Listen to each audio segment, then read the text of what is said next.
Buenos días, soy el doctor Jorge Norberto Mayo y desde la República Argentina, provincia de Buenos Aires, cursando el mes de abril del año 2024, hoy me voy a referir a la medida procesal de coerción conocida como requisa. Además, daré unas muy breves nociones sobre los llamados principios de causa probable y sospechas razonables, y como siempre, intentando hacerlo de la manera más simple y comprensible posible. A título de introducción, digo que si los funcionarios policiales que me están escuchando, intervinientes en alguna de estas diligencias, y en realidad en todas las diligencias que les son propias de su competencia como tal, con el simple cumplimiento de lo prescrito por los códigos procesales, las leyes orgánicas en cada jurisdicción, sobre aquellos protocolos existentes al respecto de todos estas situaciones que estamos mencionando, los operadores judiciales no podrán hacer ningún tipo de objeción al trabajo y resultado realizado. Otra de las cosas de que voy a conversar es en cuanto que en el presente video voy a expresar en muy pocas palabras breves nociones sobre los llamados principios de causa probable y sospecha razonable, a los efectos de concretar correctamente las requisas, para que no tengan después dificultades cuando le abren actas en cuanto a la nulidad o no de las requisas.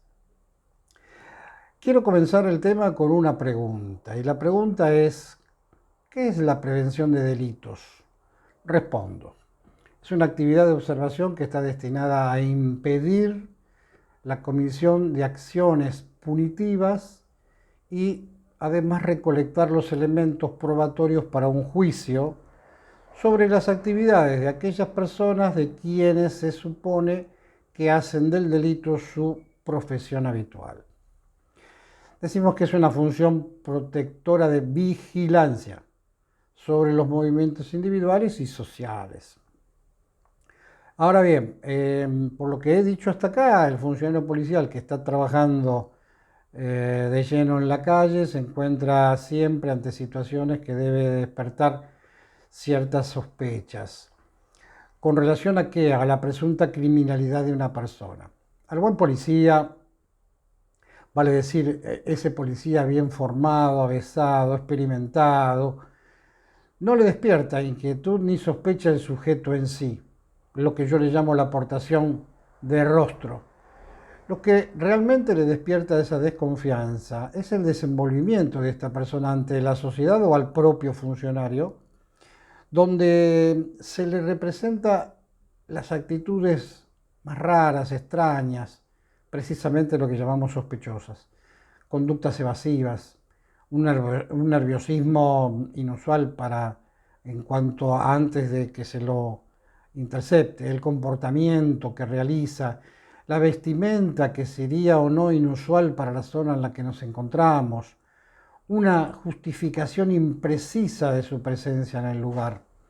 Lo cierto es que se supone que puede ocultar algún objeto peligroso vinculado con un ilícito.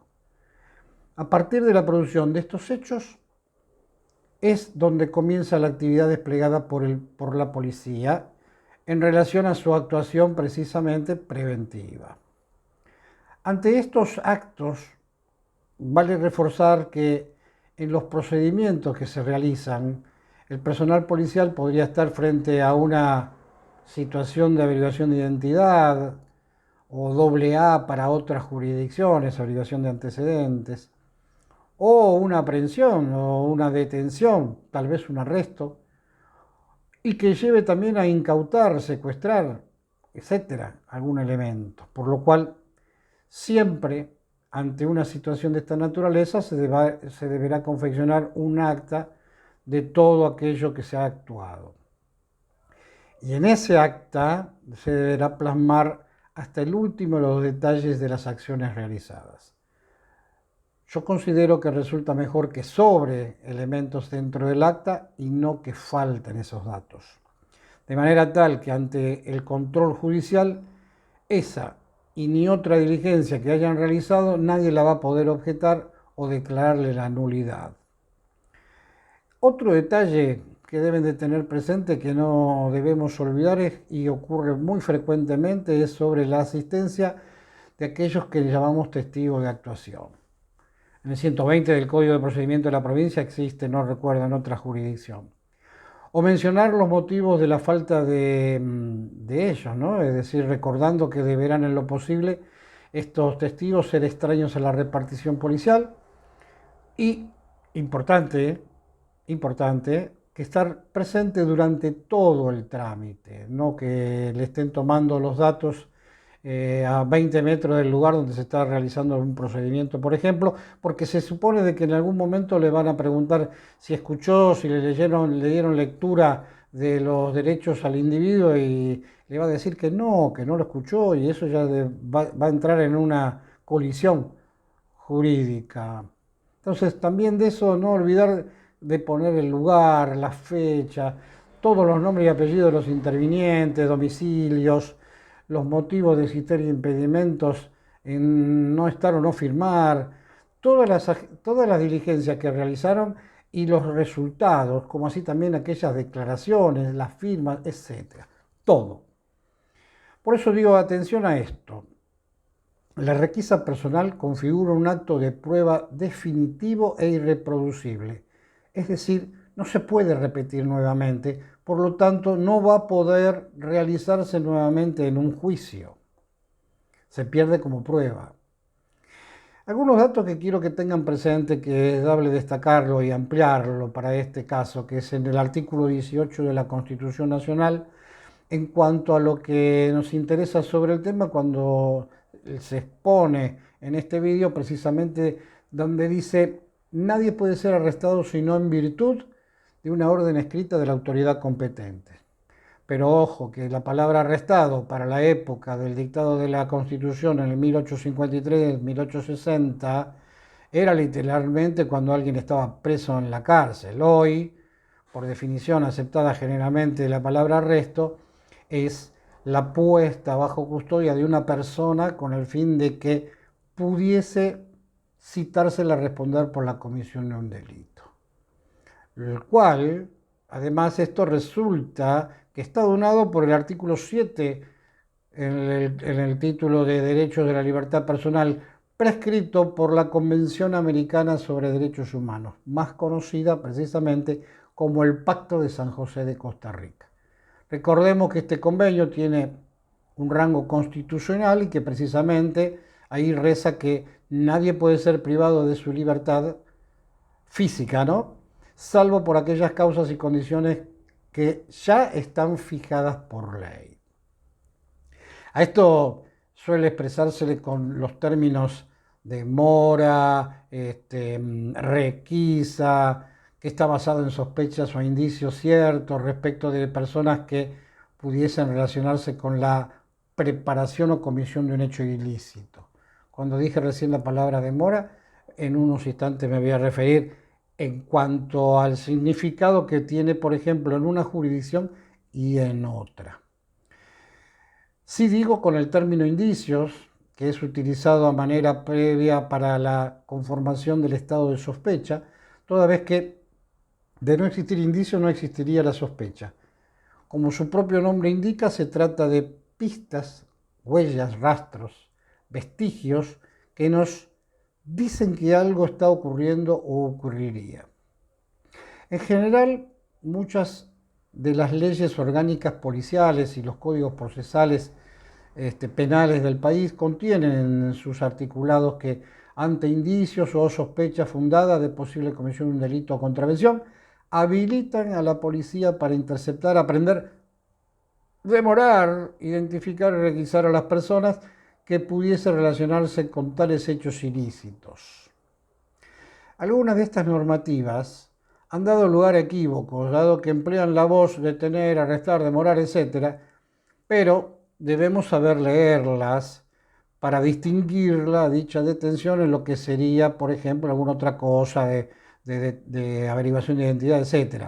Cuando dije hace un momento la palabra demorado, dije, dentro de la legislación de la provincia de Buenos Aires no la tenemos más que en un protocolo, pero no en la legislación propiamente dicha. Lo que ocurre es que esto está como palabra de medida de coerción dentro de lo que es el decreto ley 333 de la Policía Federal, que es la ley que después terminó como ley orgánica de ellos. La requisa. Una requisa resulta ser la inspección, fíjense que acá estamos en una inspección, o búsqueda en el cuerpo o en la vestimenta de las personas, sustancias, objetos o cosas.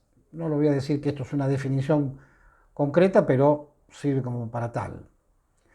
Recordemos que la requisa es una de las limitaciones al derecho de la privacidad e intimidad, vale decir, aquel derecho humano por virtud del cual la persona, llámese física o moral, tiene la facultad o el poder de excluir o negar a las demás personas del conocimiento de su vida personal. Es decir, yo no voy a requisar en este como término a una persona delante de muchas otras. Tengo que mantener su intimidad, su pudor, etc. La requisa personal está facultada legalmente y es de vital importancia, ya que es un medio de prueba que como tal posibilita el ingreso de una cosa como elemento de convicción a un proceso penal. Estando íntimamente vinculado a otro medio probatorio, que puede ser el secuestro, el cual la requisa es accesoria. Por ello se dice que también es un medio y no un fin en sí mismo. Dicho de otro modo, el fin que persigue la requisa es incautar o secuestrar cosas relacionadas con un delito que se sospecha están ocultas en dichos ámbitos de privacidad. Tengamos en cuenta que la actuación policial en las hipótesis que he puesto tiende a producir o realizar requisas a esa persona eh, pero tenemos que entender de que tiene estas cuestiones raigambre de derechos constitucionales. A partir de allí pueden o no surgir otras medidas coercitivas como ser una aprehensión o, por ejemplo, una detención. La facultad que el ordenamiento jurídico le otorga al funcionario policial es la misma o hasta me animo a decir superior a la dispuesta por el juez. En conclusión, la policía debe actuar de manera profesional, prudente y en base a criterios de razonabilidad en cuanto a la intervención de tales requisas. ¿Esto para qué es? Esto precisamente es para no vulnerar aquellas garantías y derechos, evitando generar nulidades en el procedimiento penal. La requisa, conforme ha delineado gran parte de la doctrina nacional, es una medida de coerción personal mediante la cual se examina el cuerpo de una persona. Cuando digo el cuerpo de una persona, digo incluyendo las cavidades. O en el ambiente de custodia adherente a aquel, que es sus ropas, sus elementos, con el fin de secuestrar cosas relacionadas con un delito que se sospechan ocultos en dichos ámbitos de privacidad. Esta medida de coerción no posee una finalidad autónoma, sino que su fin es la obtención y secuestro de elementos o cosas relacionadas con un delito. No hay que confundir los términos requisas con el denominado cateo, que ese es el verdadero término en la Real Academia Española, o cacheo, que en definitiva es el registro superficial. El cacheo me refiero, que es una técnica de seguridad por la cual se utiliza el sentido del tacto para percibir o reconocer si existe algún elemento de riesgo entre las ropas de un individuo. El cacheo es el acto de palpar superficialmente el tacto manual, el perfil corporal del sospechoso de haber cometido un delito o no, con la finalidad de detectar armas u otros instrumentos que pueden ser peligrosos para la vida o la integridad física de esos propios funcionarios intervinientes o tal vez de terceros. Tiene una finalidad de defensiva o protectora, En cambio, porque se cuida de que no haya alguna alteración a posteriori y que sea atacado el personal interviniente, el personal policial en este caso. En cambio, la requisa es investigativa, es indagatoria, por eso que el cacheo es eminentemente externo, superficial, mientras que la requisa es un verdadero registro personal por el cual se buscan elementos relacionados con el delito en el interior del cuerpo, cavidades bucales, en fin, en los orificios, etc. O dijimos en la vestimenta y en aquellos objetos bajo su esfera. Y acá entramos en que puede ser una mochila, una cartera, un bolso, el mismo automotor en el cual está viajando, etc. Se debe solicitar la exhibición voluntaria y en realidad la ley dice, se puede, es decir, es una cuestión facultativa. Y en cuanto a esa exhibición voluntaria, se debe dejar constancia en el acta que yo realice en ese momento. Porque la requisa no persigue un fin en sí mismo, sino que sirve para el hallazgo de rastros. O que puede ser para el secuestro de cosas que contienen esos rastros de un hecho punible, por ejemplo, elementos, instrumentos de él o de su resultado. Por otro lado, la requisa dispuesta en nuestros códigos de procedimiento penal recaen sobre determinadas personas, vale decir, aquellas en las cuales hay motivos suficientes para sospechar que pueden llevar consigo elementos vinculados a un ilícito y de ser absolutamente necesario puede implicar el examen completo de determinada persona o su retención hasta que finalice el acto, siendo irrelevante su consentimiento. Algo importante para aclararles es el caso de las inspecciones o cacheo, por ser meramente preventivas. No se requiere sospecha previa del caso, sino que debe ser superficial y genérica. Debe ser algo fugaz, tendrá que ser respetuoso de la propiedad, mínimamente invasiva de esa intimidad, no ser o ser insignificantemente molesta. Y en el caso de la negativa ante un hecho de esta naturaleza, la persona está obligada a tolerar el ejercicio del poder de policía, por supuesto que dentro de aquellos límites que son proporcionados y razonables. La regulación legal de la requisa y el procedimiento en sí. La regulación del procedimiento de la requisa en cada jurisdicción lo prescriben sus códigos procesales en lo penal. En todos los casos, la requisa personal, por regla, debe ser dispuesta por un juez, quien podrá ordenarla fundadamente siempre que haya motivos suficientes de presumir que una persona oculta en su cuerpo cosas relacionadas con un delito. La existencia de estos motivos suficientes resiste el carácter del presupuesto de procedencia para obtenerla. Nuestra Corte ha indicado que en la causa Fernández Prieto hace muchos años la legitimidad de privaciones de libertad, arresto es el término que utilizan los fallos, y que la requisa sin orden judicial y de urgencia. Cuando digo de urgencia, repito que son aquellas situaciones cuya demora podría causar un grave perjuicio a los interesados o de repente podría llegar a tener alguna cuestión a la administración de justicia o provocar la ineficacia de una resolución, que no tuviera por base la existencia de causa probable, sino de sospecha razonable. De hecho, se manifestó que la definición de sospecha razonable debe ser flexible y puede surgir de información menos confiable en su calidad. La doctrina fue quien señaló claramente que para proceder a la detención de una persona se requiere lo que tradicionalmente se conoce como causa probable de que esta persona haya cometido un delito, mientras que para realizar una requisa basta que el funcionario policial tenga sospecha razonable de la existencia en poder de un individuo de elementos vinculados a un hecho ilícito.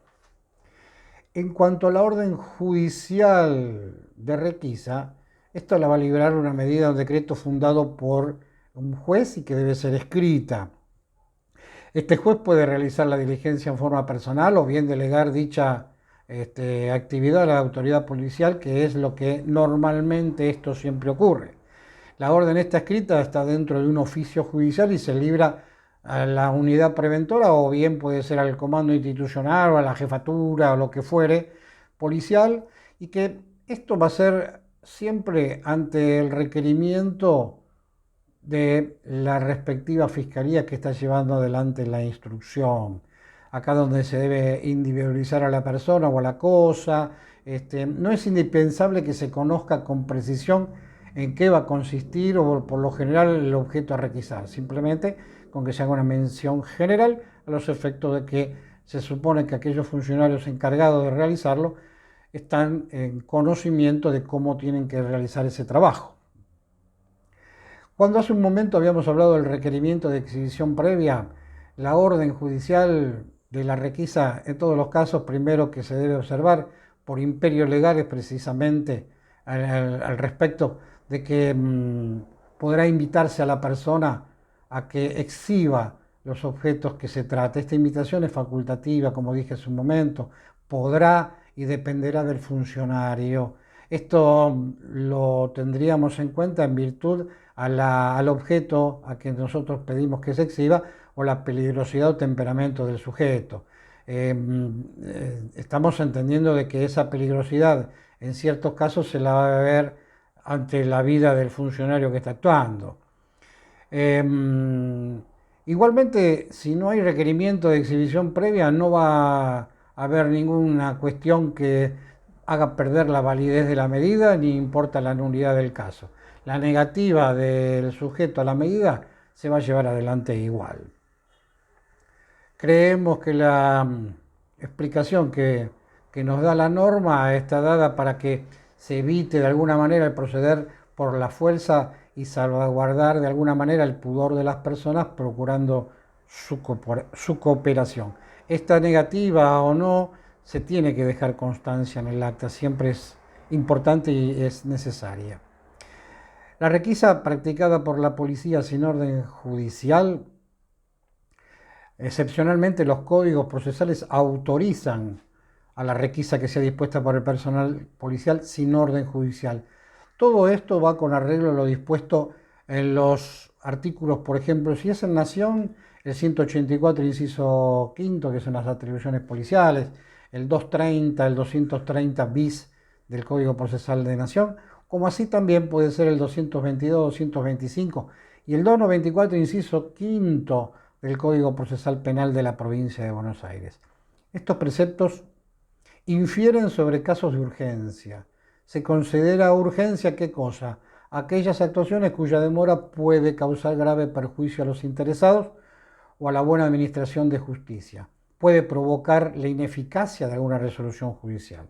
Como ejemplo podemos citar que estamos hablando de un grave delito, por ejemplo, que exista riesgo de fuga fundado o que el juez no sé, esté ocupado, no pueda extinguir la orden, o también puede ser por la razón de la hora, el lugar, o las circunstancias, o la flagrancia, etcétera, etcétera, puede hacerlo así la policía.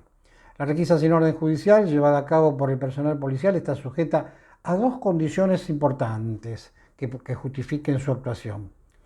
Que existan motivos suficientes basados en pautas objetivas que permita considerar que una persona oculta algo, algún elemento criminoso entre su cuerpo o sus ropas. Y segunda, que exista la razón de urgencia que haga aconsejable no postergar el acto. La primera de estas condiciones hace a la justificación del acto, y a tal fin es importante saber sobre qué elementos de juicio la prevención determina el estado de sospecha de este individuo precisamente que está sometido a la requisa personal. El Tribunal de Casación, en provincia particularmente, tiene dicho que los preventores que intervienen deben fundamentar lo actuado de modo tal de no impedir el control de la razonabilidad de la medida. Y la Corte, que va siguiendo los pasos de la Corte de Estados Unidos en una causa muy conocida que es Daray, sentó los principales lineamientos a tener en cuenta en este tipo de procedimiento, siendo uno de ellos que la medida es lo importante y lo subrayo, sustente en una causa razonable. Esta causa razonable o sospecha razonable es la que habilitaría la intromisión estatal en la esfera de la intimidad de un habitante. Como ya lo anticipé, si las razones objetivas que motivaron el actuar de la policía son expuestas con claridad y realizando una descripción de los hechos y circunstancias que formaron la convicción de los actuantes y que demuestre qué tipo de actitud ha generado la sospecha, el control judicial acerca de la razonabilidad de la medida sería satisfactoria.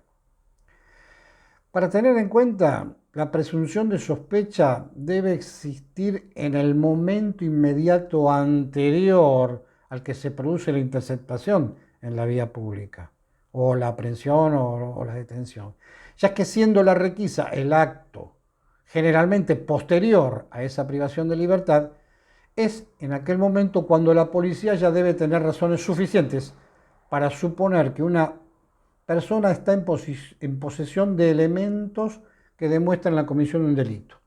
A simples ejemplos, en tanto que las respuestas evasivas al aportar datos identificatorios, siendo estos contradictorios, confusos o incoherentes, es decir, dichos que nada dicen, o bien ponerse a la defensiva sin contestar a lo requerido, etcétera, en el momento de interceptarlo, lógicamente, posteriores a la interceptación merecen una mejor estimación, pues que tienen que avalar a la sospecha inicial. Otras actitudes a considerar anterior a la intercepción que pueden levantar una nítida sospecha son movilizarse de una forma extraña, intentar esconder algo o esconderse o intentar huir al advertir que está la presencia policial. O puede ser que esté arrojando algo y al notar que viene la policía a verlo, volviendo sobre sus propios pasos, yéndose para atrás, cambiando la dirección con la finalidad de eludir a la policía. Estas ya son conductas ejemplificativas, no estamos hablando que son consideradas como estándares imprecisos que se van a repetir dentro de los códigos procesales o expresiones que son formuladas vagas o clichés, ni como un tipo de fórmulas burocráticas que pueden ser estereotipadas, sino como datos que convalidan a la sospecha inicial. Cuando hablé sobre el resguardo del pudor personal, es el contenido del derecho a la intimidad, que les dije hace un momento, que se fija mucho la justicia sobre esto, que tiene todo ser humano, el cual puede ser vulnerado a raíz de una requisa personal. Sucede que ese derecho está asociado al sentimiento de vergüenza, a la que invade a cualquier persona que involuntariamente es observado por otros en sus partes íntimas. Es así. Las requisas se practicarán separadamente, como lo dije hace un momento, que se va a respetar en lo posible el pudor de las personas. Si se hiciere sobre una mujer, serán efectuadas por ¿quién? Por otra mujer. Algo interesante a resaltar. No recuerdo en este momento conocer alguna norma que mencione algo referente a la requisa practicada por una policía mujer hacia un hombre. Quizás exista una omisión debido a que la intensidad del pudor, ya que no es el mismo entre la mujer que la del hombre. Por otro lado, los funcionarios policiales son instruidos en su carrera perfectamente sobre el tema en particular, saben bien qué es lo que deben y cuándo lo deben hacer, pero esto es simplemente para refrescar. Además, en cada jurisdicción existen protocolos para el personal policial sobre estas medidas o situaciones. Todos son muy similares entre sí, a los cuales debo incluir aquellos relacionados al respecto a los protocolos del LGPD. LGTBI o más. Comienzo con las brevísimas nociones sobre el principio de la causa probable. Esto surge de una doctrina que no es nuestra, sino de Estados Unidos del año 68, Terry versus Hoyo, en la cual la Suprema Corte de ese país convalidó la requisa y detención sin orden judicial que fue efectuada por un policía cuando advirtió que extraños actuaban de manera sospechosa, ocasión que se les aproximó para identificarlos, y cuando los palpó entre sus ropas encontró una pistola en el bolsillo del individuo sospechoso. Luego fue a juicio y se admitió como prueba el arma, pese a las objeciones que había realizado la defensa, y fue condenado, obviamente. Para llegar a este resultado, el tribunal sostuvo que cuando un oficial de policía advierte una conducta extraña que razonablemente, pongamos sinónimos, adecuado, sensato, racional, lo lleva a concluir a la luz de su experiencia que se está preparando alguna actividad delictuosa y que las personas que tienen enfrente pueden estar armadas y ser peligrosas, bueno, y en el curso de la investigación se identifica como policía y formula preguntas razonables, sin que nada de las etapas iniciales del procedimiento contribuya a disipar el temor razonable por su seguridad o la de los demás, tiene derecho, para su propia protección y la de los demás en la zona, a efectuar una revisión limitada de las ropas externas, el que hablábamos hace un rato, el famoso cacheo. Continúo, pero con algunas breves nociones sobre el principio de la sospecha razonable. Vuelvo también acá a antecedentes que trae aparejado la doctrina estadounidense, esta del año 90, donde un policía interceptó un vehículo sobre la base de un llamado anónimo en la que se alerta que en aquel se transportaba droga, lo que efectivamente ocurrió. No se olviden que esto es muy, pero muy común en nuestro país y que, por supuesto, nuestra justicia no está lejos de esto y aplica lo mismo. La cuestión a resolver era que si esa información era corroborada por el trabajo de los preventores, entonces constituía suficiente fuente de credibilidad para proporcionar sospecha razonable, que por supuesto legitime la detención del vehículo. La Suprema Corte de aquel país legitima la detención y requisa, puesto que dijo: sospecha razonable es un estándar, un modelo, un tipo, que es inferior de la causa probable, ya que la primera, sospecha razonable, puede surgir de la información, es deficiente en calidad, es menos confiable, o contenido que la que requiere el concepto de probable causa, pero que en ambos supuestos la validez de la información depende del contexto en que la misma es obtenida y del grado de credibilidad de la fuente. A todo esto me resulta también importante traer acá en estudio la conocida doctrina americana de World Picture. Mi inglés no es bueno, claro. También la Suprema de Estados Unidos había establecido lo que se determinó como causa probable o sospecha razonable para inspecciones y requisa, y que se debe considerar la totalidad de las circunstancias del caso, en este caso, lo que decimos de World Picture, es decir, toda la imagen, todo el cuadro, todas las circunstancias de cómo ocurrieron los hechos. La problemática central radica en analizar la conducta del funcionario público a raíz de la urgencia del hecho, que fue acaecido debido a usar, motivado por el principio de causa probable o sospecha razonable, careciendo en ese preciso momento de aquellos títulos que van a legitimar su actuar, es decir, la orden escrita de un juez, y debiendo dar curso a los acontecimientos conforme a su discrecionalidad, ejerciendo el acto coercitivo contra el individuo. Es evidente que esta situación de sospecha ante la eventual tentativa o consumación de un ilícito la debe realizar el funcionario policial.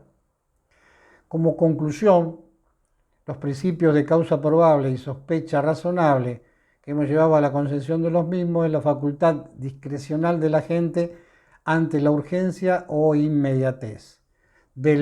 Precisamente estamos hablando de la comisión de un ilícito para que actúe según su experiencia en la prevención del hecho contando con el título, no contando, perdón, con el título de un juez competente.